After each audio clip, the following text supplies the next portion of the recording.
All right, welcome everyone to the class. We are going to start with some basic materials. So you want to get your materials together. The only thing that you're going to need for today will be your pencil. So whatever your standard kind of pencil is, it may have an eraser on the back side. So you want to just start with your regular pencil. If you have a pencil without an eraser, you want to make sure that you have your eraser as well. So just if you need it, you can use your regular pencil eraser.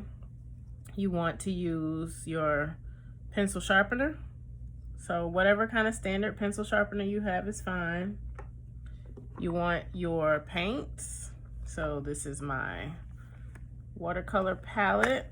All right. And we'll talk through all of these things in the video. And then you should have your brush. All right.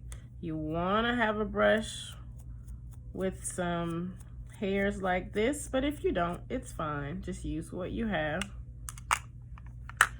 All right, we're going to talk through the supplies and how to use the supplies a little bit first. Oh, you also want to have your cup of water. So this is my cup of water here. And you want to have some kind of paper towel. So it's my paper towel. It's just kind of right next to my workstation. All right, so first we're going to talk about your pencil and holding your pencil. So when you do this, you want to go back and forth between lighter lines and darker lines. So I'm going to talk you through how to make both.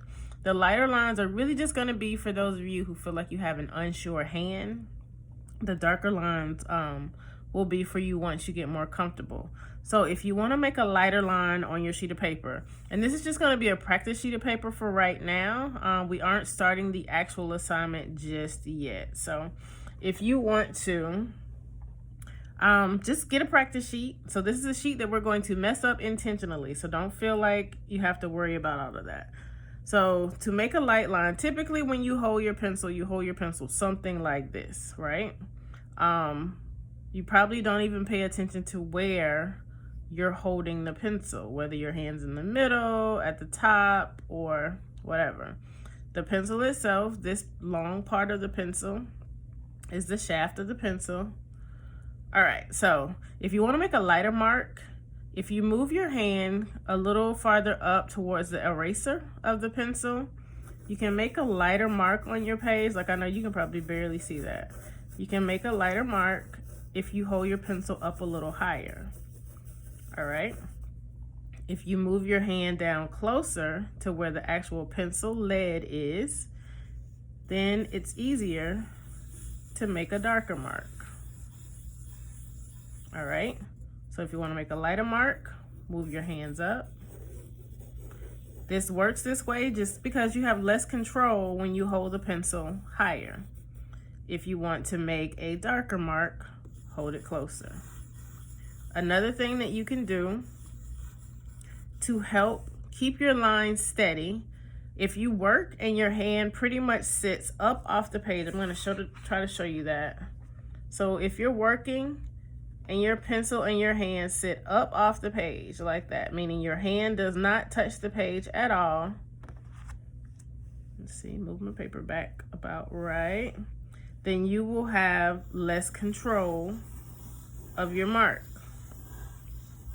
But if you take your paper and you plant your hand on your paper, so I'm going to put my hand on my paper so it's touching the paper, it's essentially on my desk.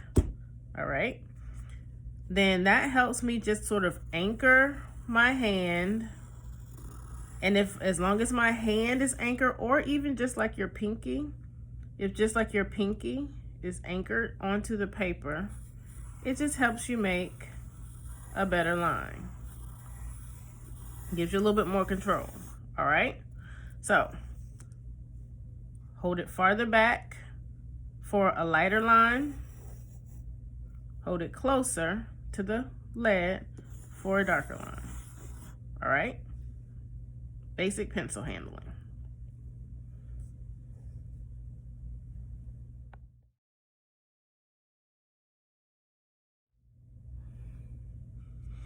All right, now we are going to use that to start making circles for our project. So we are still just working on practice paper, so you can keep using the same sheet of paper you were using before. Because my sheet is smaller, I basically just turned it over. So I have a clean sheet to use. All right, so for this project, it's called Googly Eyes. We're gonna be making some circles. And the way that you make a clean circle is by starting in a very specific place and stopping in that same place. So I'm gonna put my pencil down. This is where I'm gonna start. And then I'm gonna start to draw my circle. I'm gonna go slow. And then I am going to slow down as I get towards the end, and I am going to stop in the exact same place that I started. All right.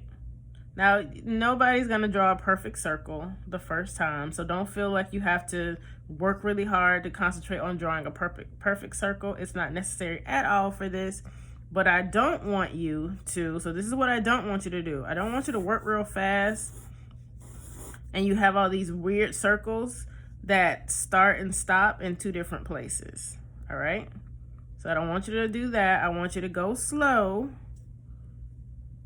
and you're gonna start and stop in the same place to make as clean of a circle that you can.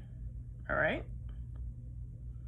so that is the basic way that we are going to draw our circles for our googly eye project.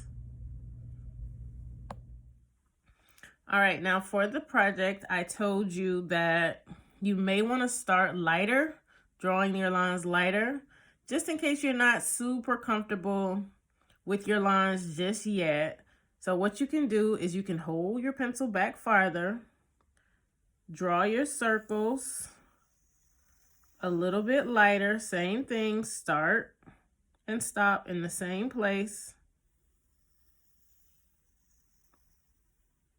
So go slow. So it's just a series of 3 circles, a bigger circle, a smaller circle inside, and then a tinier circle, just wherever you place it. It can go anywhere. Now, if you start lighter, then you can go darker by just tracing those lines. So now I move my hand closer to the top of the pencil to where the lead is. And I am going to just try to go over my lines. Just try to stay as close to the line as possible. A little darker. Start and stop your circle in the same place.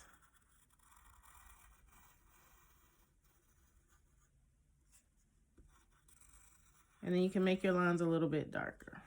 All right. Now, once you get comfortable, you don't necessarily have to do that. Once you get comfortable, you can just start to go darker once you get comfortable. All right.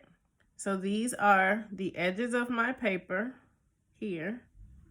This is called your picture plane. So your sheet of paper is your picture plane. So anytime our googly eyes float in the middle of the page, these are going to be called floating googly eyes.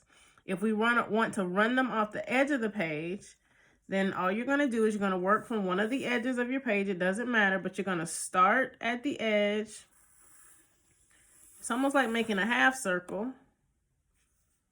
And then one smaller. And then you can either float your googly, the little shaky part of the googly eye, or you can run that off the page also. So you just want to make sure that you start at the edge and you stop at the edge. All right. So I'm going to do one more. I'm going to start at the edge, run off the page, my smaller sort of half circle. And this time, if I want to run it off the page, I'm going to do the same thing. All right. It's kind of like a bunch of little avocados. So these float. So if I want to draw another floating one, start and stop in the same place. You can change up the size. You can change up where you put your circles You just want to have a set of 3. All right. And you want to put enough on the page